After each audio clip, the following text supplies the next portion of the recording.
So now that we've got Kokiyuki Shiro on the protagonist team, it's pretty clear that it's only a matter of time until Count Saint Germain catches on about her betrayal. With the amount of strings that this man has been pulling from behind the scenes, it would not surprise me at all if he's already in the know. My main hope is that they can at least get some level of jump on Count Saint Germain by him meeting up with Koki and not realizing that she's been converted yet. As Gigi does suggest later on in the chapter that there might be other students that Count Saint Germain currently has on blackmail roster and is just waiting to send them after us, potentially even stronger paranormal abilities than the Pygmies. And because we were not able to get a hold of that quote-unquote yield condition that the daggers require, there are still a lot of surprises that the protagonist can get hit with that could eventually screw us over in the long run. Because unfortunately, one of the biggest problems we have is the way that Count Saint Germain is able to affect the memories of his victims. The fact that Kokiyuki Shiro was very well aware during both times that she was looking for Momo that all she had to do was yield to get that power. Now that she's already forgotten the yield condition, it's honestly scary how precise Count Saint Germain is with his plans. And if he's this careful, even staying together is kind of worrisome because we've already seen Count Saint Germain have the confidence to confront someone like Okarun alone with that whole intellectual battle of wits thing. It doesn't even require a real fight to the death for Count Saint Germain to get someone to yield and steal their powers. So the fact that they are missing that crucial piece of information can make all of the difference in how the tables turn. But anyway, after last chapter, we finally defeated Kokiyuki Shiro and her army of pygmies. Along the way, we discovered that Queen, the school nurse, is actually not only a no-tolerance bully stopper, but also a paranormal investigator herself. Queen has spent most of her career as a school nurse, helping students and doing the best they can to make sure they feel safe.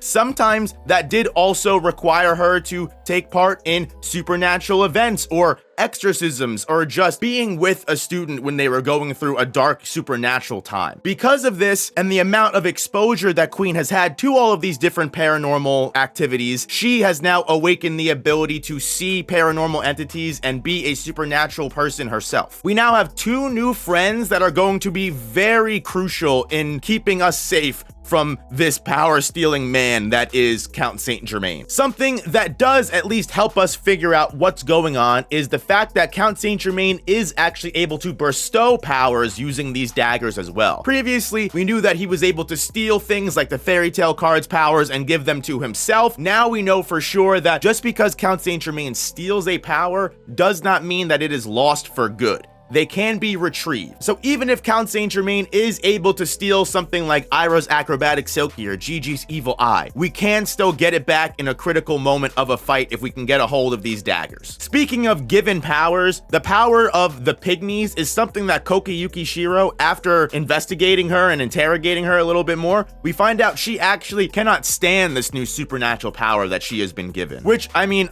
it makes complete sense. The fact that she was forced to have this power after being blackmailed and already going through enough teenage angst of her own, she just wants to be a normal girl, whether that means going back to her status quo of being the quiet girl that no one pays attention to, or just having a couple friends and living a normal high school life. Pygmies and small little fairies swarming her and never leaving her alone was not a part of her high school dream. She really just resents them, and honestly, despite them doing their best to help her heal her wounds and save her from threats, she just outright ignores them to the best she can. However, that is at least until Queen, the school nurse, explains Pygmy's great nature to Koki and actually how much they get along and how similar they really are. The Pygmies were a small group of little entities and people that were forced down below because they were societally weak and no one really wanted them. They were shunned people who quietly accepted their disappearance from the world and did the best they could for the people that could actually see them. Since we've already seen with Ira, Okarun, and Momo, it's kind of tough to see them if you're not either the same size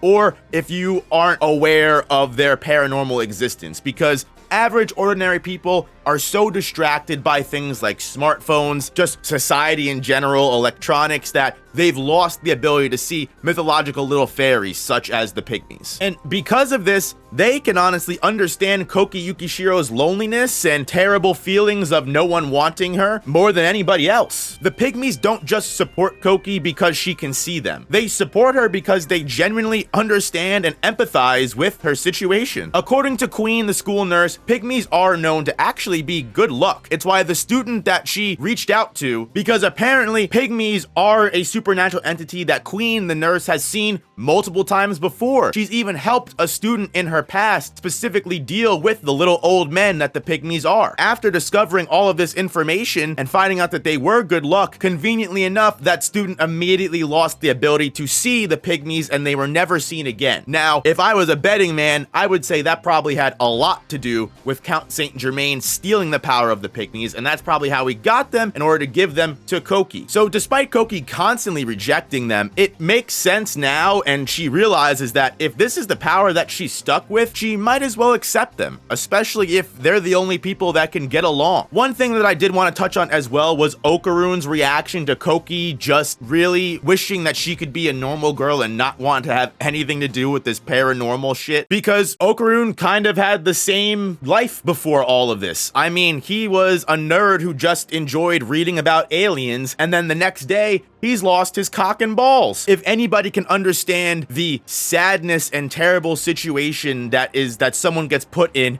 after living their whole lives normally and then having all of this paranormal stuff thrust upon them, it's tough. And especially with the blackmail, her parents not loving her, thinking that the world is against her, all of these things just add up to a terrible existence. Unfortunately though, as Okarune found out, once you're pulled into this world, the only thing that you can really do is roll with the punches and just figure it out. Which is honestly exactly what everyone's plan is going to be going forward, because whether Germain finds out that Koki has been compromised or not, I'm sure he will interfere with us in some way, shape, or form in the future. Knowing that the enemy can steal their powers and nerf a character for good, everybody realizes that they need to stick together and be as prepared as they possibly can. And hopefully, what will be the best of their benefit is that Koki can meet up with Germain, and Germain is gonna have no idea that Koki is going to be fishing for information from him. We're just gonna have to wait and see next week what happens and how this story of the arc goes forward. However,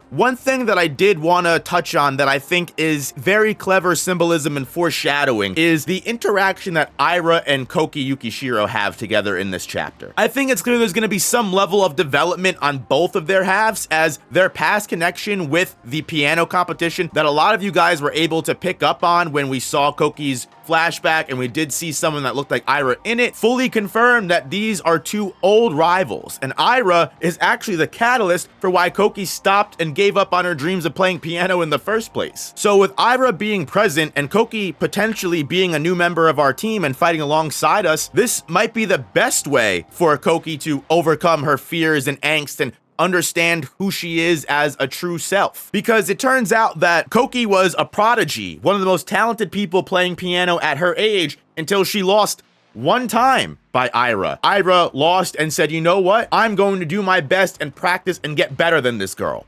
Whereas Koki thought her talent was a lie, and she just stopped playing entirely. Koki, as a young girl, thought she would just be the best forever because of her talent, whereas Ira was willing to accept her loss and grow because of it, which just reveal how much Koki's parents' expectations really did weigh her down and stop her from becoming a better person or growing up at all, because this misguided confidence that they gave her, making her think that she was the best and could never be beaten, literally stopped her from ever thinking she could get better. She thought, well, this is as good as I am, and if I'm being beaten, that's the way it is. And honestly, I can't even hold her for feeling that way, because when your parents legitimately just stop loving you because of your failures, what else are you supposed to believe? So I personally think the main lesson for Koki in this arc is going to be not only accepting who she is as a person, but understanding that if she wants things in life, not being overlooked, not being seen as the quiet person, not being forgotten, she's got to reach out in life and grab those things. And if she's not powerful enough or strong enough on her own to reach those things,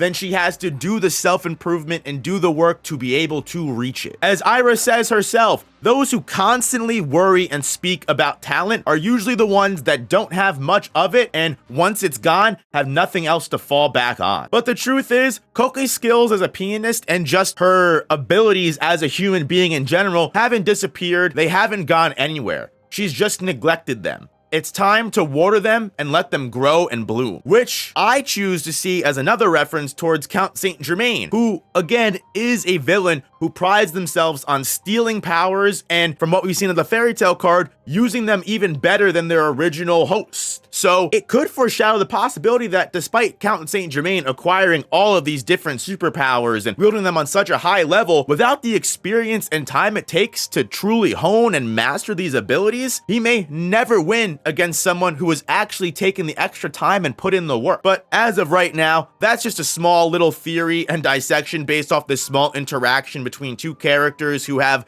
a backstory that, while getting into, I'm sure is going to play a much larger role in Koko Yukishiro's character development going forward. And I am going to be here for all of it because I cannot wait to see how Count Saint Germain responds to all of this nonsense. But most importantly, hit that like button if you enjoyed this video and this chapter. Thank you so much for watching all the way to the end, and I really appreciate it. Make sure you subscribe to make sure you don't miss any future DanDaDan videos, whether it's a chapter review weekly or some long-form content that you might enjoy. Speaking of which, check out the main channel if you want some DanDaDan long-form content or other anime, other cartoon series, and I will see you guys in the next one. Peace.